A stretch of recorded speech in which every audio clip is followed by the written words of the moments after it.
How to use folders and drop-down navigation menus in Squarespace. Hello guys and welcome to this new tutorial. In today's video I'm going to show you how simple and easy it is to use drop-downs, menus and also folders into your Squarespace website. We're going to head over to squarespace.com, sign in for an account, and as you can see we're going to be on the admin dashboard. Once we have been here, what we're going to do next is going to be very simple. Head over with the website and click on it. Now, once you have been here, click on pages and you're going to find the main navigation. Now, basically we can go ahead and add the folders and also the drop downs from here.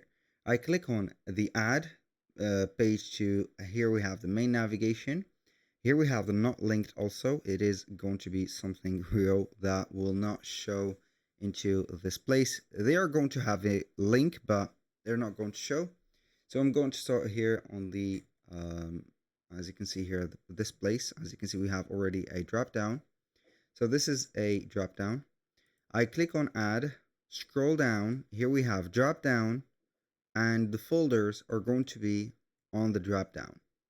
So basically, on the previous version of Squarespace 7.0, I think, or 0.0, it is going to give you the drop down and also the folder as a separate.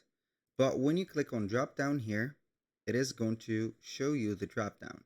So this is going to be a folder and we're going to group everything that we need in here.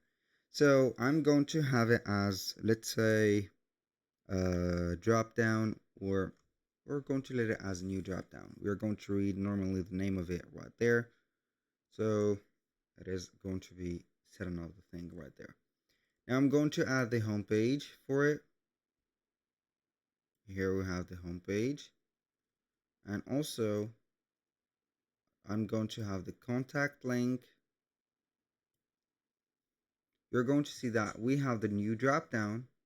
When you hover above it, it is going to show the home and the contact things. It is going to be a folder as a drop down. We do not have currently a new folder or something called folder here because they have grouped everything into the drop down. It is going to be the big folder, and the drop down are going to be these two menu items. That was all for today's video. Thank you guys for watching. I hope that you have enjoyed the content, and I hope to see you soon on the next one.